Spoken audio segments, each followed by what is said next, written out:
This is the Louie T Network. In the Lab Room.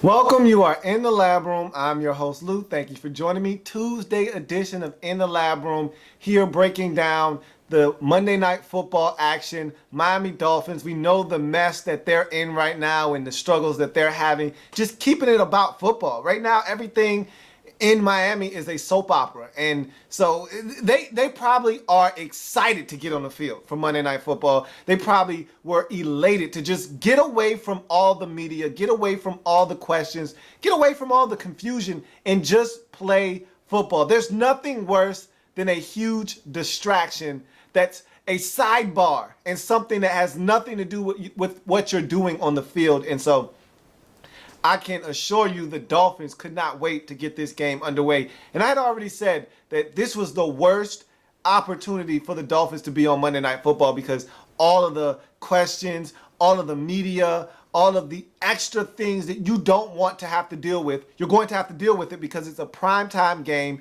And so that's all everyone's going to want to talk about. So the Dolphins absolutely were on Monday Night Football on the wrong week. And so Dolphins at Tampa Bay, 4-5 Miami Dolphins. They got the big win last Thursday on Thursday Night Football versus the Cincinnati Bengals that they had to have to save their season. Yet, you got all these distractions, and now you got 0-8 Tampa Bay in front of you, and you expect to be able to win this game. But with all the distractions coming from the Jonathan Martin, Richie Incognito situation and the whole bullying and all of that goes with it, I knew that this team was in no position to go out and play and win a football game. And the worst part about not being ready to go out and play is that this is an 0-8 Tampa Bay Buccaneers team that's in front of you. This is a team that you are supposed to be able to beat, get back to 500 on the season at 5-5, and really try to propel yourself into a position where you can try to make the playoffs. This is a game that's supposed to be a launching board, a springboard into the second half of your season where you really start to play some good football. You win this game, you're on a 2-game winning streak, you're right in the thick of things in the AFC East. But with all the distractions, I knew anything but was going to happen for this Dolphins football team. And that's exactly why I selected the Tampa Bay Buccaneers to win this game. And so let's talk about the game itself. Didn't take any notes. I just wanted to sit back, relax. I had a long day yesterday breaking down week 10 of the National Football League. I just wanted to relax and watch the football game in peace. And so that's exactly what I did. But I wasn't disappointed because the Buccaneers came out firing on all cylinders. And the Dolphins looked like a team in disarray. They made a lot of mistakes. We saw Marquise Pouncey with the boneheaded penalty. He's lucky he wasn't thrown out of the game, honestly, because he threw a punch. So he got away with one there, but he got a penalty, and that negated a play that was going to set up third down in about 1 yard. And so that's the kind of night it was for the Dolphins. A lot of boneheaded penalties. That penalty at the end of the game on Phillip Wheeler, that was a huge penalty, gave the Buccaneers back to football with a chance to eat up a little bit more clock again. They didn't do anything with the football on that particular possession, but again, just the extra time being eaten up off the clock took away a chance for maybe the Dolphins to get an extra possession at the end of this game. Maybe you don't pick up a couple of first downs. Maybe you don't move the football. Maybe you have enough timeouts to punt the football, use your timeouts and get the football back if you don't commit that penalty at the end of the game. So the Dolphins had their fair share of blunders and mistakes in this game. Tannehill wasn't that sharp, and this running game was anemic in this game. And they essentially stopped trying to run the football in this game. They just quit. After they got down 15-0 in this football game, they essentially put the running game under wraps and just tried to win on the right arm of Ryan Tannehill. And the Buccaneers jumped out on top of them early. Tyquan Underwood was huge early in this football game, catching the ball, moving the sticks. And so was Mike James. And he was the star of the show last week against Seattle, even though they lost. He went well over 100 yards on about 23, 25 carries for about $148 or so. So he was tremendous last week against Seattle, and they were looking to ride his legs in this game. And on the first possession, they get into the red zone, and he was having a monster drive. He gets injured. and he ends up breaking his ankle. We later find out that it's a broken ankle. He's done for the season. So you add him to the list of guys in Tampa Bay who are done for the season. And he was having a profound impact on this roster, on this football team.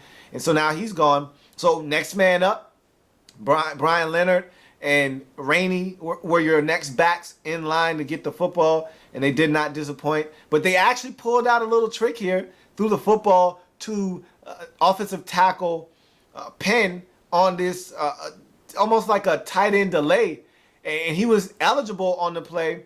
And so he catches the football. Donald Penn gets in the end zone, and he tries to dunk it.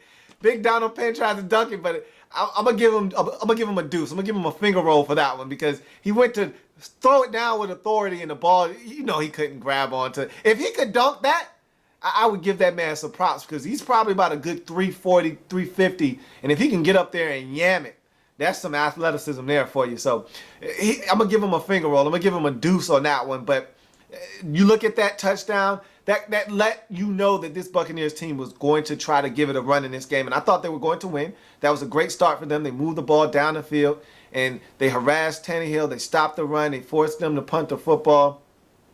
They end up getting another field goal. It's 10-0.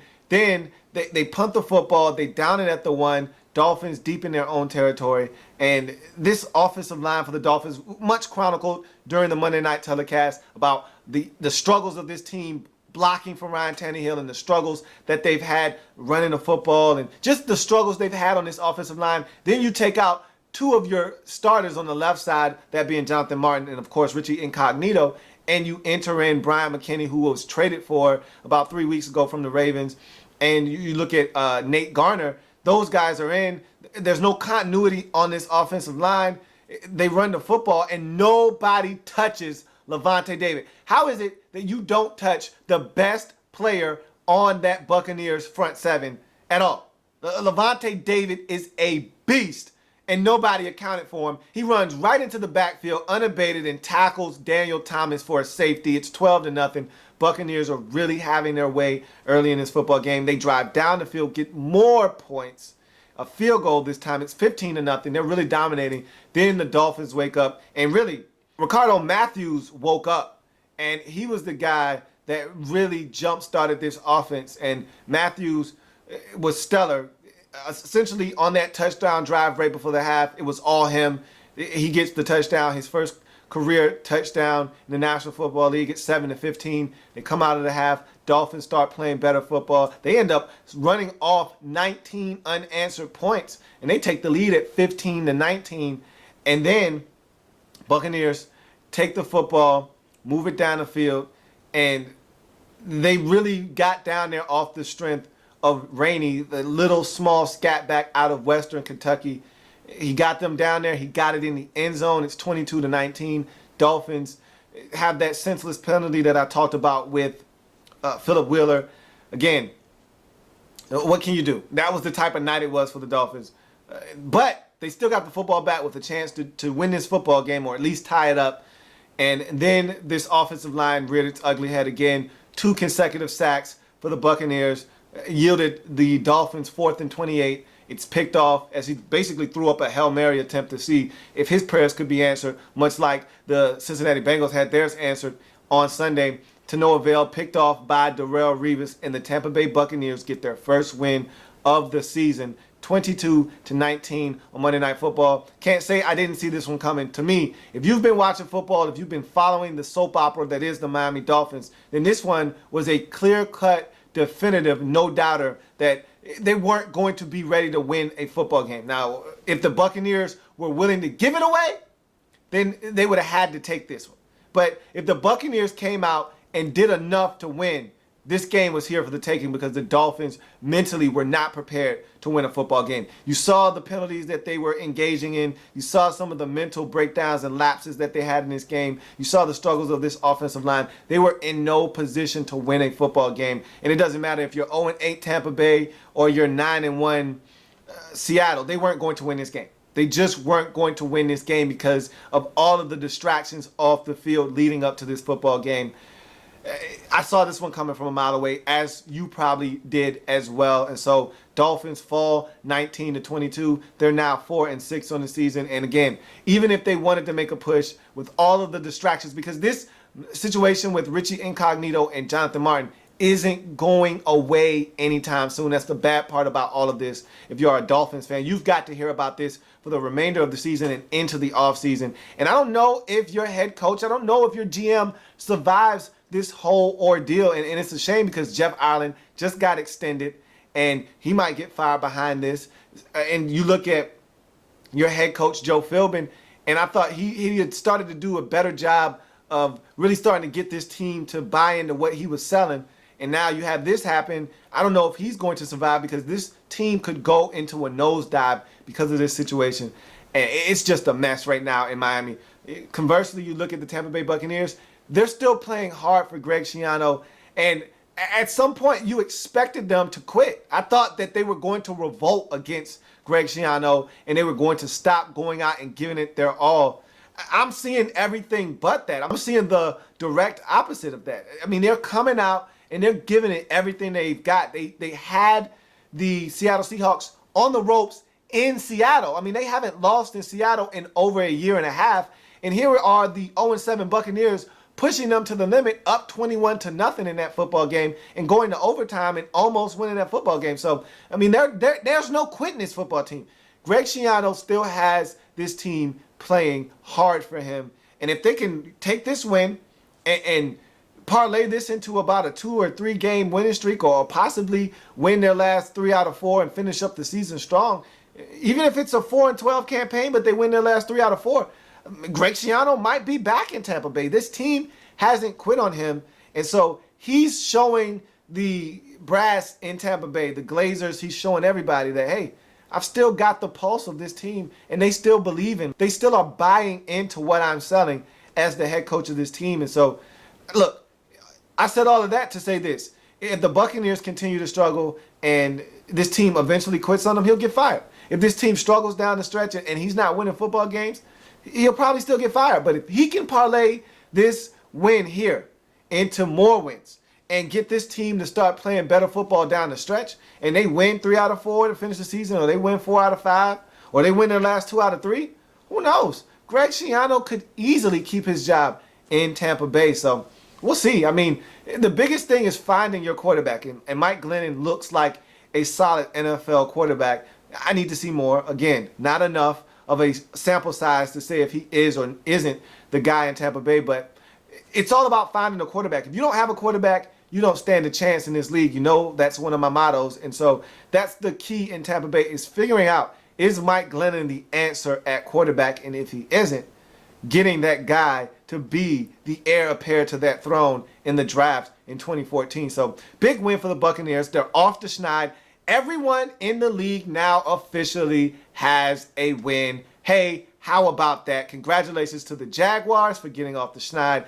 And congratulations to the Tampa Bay Buccaneers for getting their first win of the season. There are no more winless teams in the National Football League, and that's refreshing. I don't want to see anybody go winless. And I thought the Jacksonville Jaguars had a legitimate shot of doing that, but they took care of business on the road within the division and handled a little bit of family business. So Buccaneers get it done. I'm a happy man because I picked the Buccaneers to get it done, and they salvaged my week that was otherwise a disaster. So I ended my week on a good note. Started off with a sour note with the Redskins not taking care of business on Thursday, but I ended it with a strong note with the Tampa Bay Buccaneers getting it done and getting their first win of the season. So you know what time it is. Throw it up. We'll tack on this quick extra point. Couple of things I want to touch on and then we'll get out of here. I released the Redskins name change video. Haven't had a chance to check it out. Please do. I released Jonathan Martin, A Dolphins Nightmare. I released that last night, so check that out if you haven't had a chance to do so. NFL news. Looks like Ed Reed could possibly be done in the National Football League. He was released by the Texans today. He's out in Houston. His role had been reduced to next to nothing in Houston. And then he came out, was critical of the coaching staff and some of the players, said we were outcoached and outplayed in Arizona. And so Texans apparently had enough. They don't need the off-the-field distraction of Ed Reed. They've already got enough on their plate. So they said, hey, Ed, take a walk. So he's no longer on that roster. Ed says, I don't care. I already got paid. And essentially, that's what Ed was looking for, another payday. He got it. So I don't know if he still wants to play football or not. We'll see. Maybe the Ravens say, hey, come on home. Or maybe they just say, hey, go away. You're done. And maybe Ed says, I'm done anyway. I got paid. I'm done. I don't want to play anymore. So we'll see. I don't know what's going to become of that situation. But if it is the end for Ed, it was a nice career, possibly a Hall of Fame career. And so he did all he needed to do. He won a Super Bowl. He accomplished everything. He got paid on the way out if he is done. And so if you're Ed Reed, I'll tip my cap to you. If you are done, if not, I'll see you when you sign up with another team. But if not, you had an illustrious career, and I'll probably be seeing you holding up your bus in Canton someday. So, in other news, the Kansas City Chiefs and Andy Reid, I'm pretty sure, told these guys, stay out of trouble. I remember watching a soundbite clip of him telling his players right before the bye, don't get into any trouble. Stay out of trouble was his phrase. Stay out of trouble. And it looks like one of his premier players did exactly the opposite. That being Dwayne Bowe. Looks like he was arrested on speeding charges and possession of a controlled substance, that being marijuana. And so this could really loom large for this Kansas City Chiefs team. Look, they don't throw the football that much. They don't throw it as effectively as most teams in the league.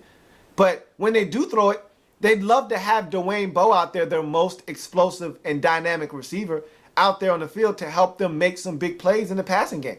And if he's not there, that just takes away a little piece of your offense. And they need Dwayne Bowe. They don't have another receiver that's built like him, that's 6'4", that's big, that can create separation with just his body and box guys out and make plays on the football.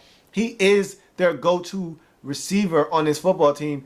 And that could be a huge loss, especially if Roger Goodell comes in and acts swiftly.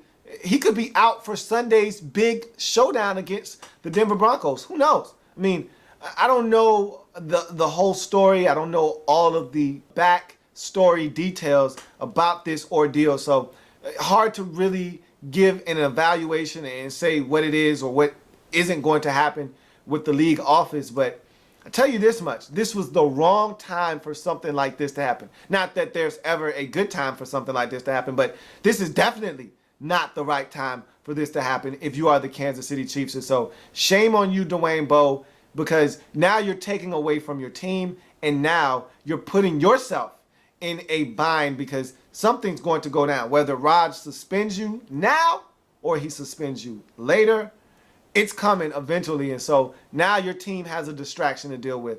And that's the last thing your team, Andy Reid, or yourself wanted in this instance. So we'll see how that whole situation plays itself out. But bad decision by Dwayne Bowe to get himself into a predicament at a time where he could ill afford it and neither could his team, as they've got a huge matchup coming up. So that's going to do it for this edition of In the Lab Room. I thank you for joining me. If it happens in the National Football League, whether big or small, we cover it all here in the Lab Room. Thank you for joining me. Come back on Wednesday when I review my Pick'em Weekly from week number 10. Start to look forward to week number 11 with the sole survivor pick of the week. See you then. Have a good one. Like the content? Want more? Sub up. In the Lab Room.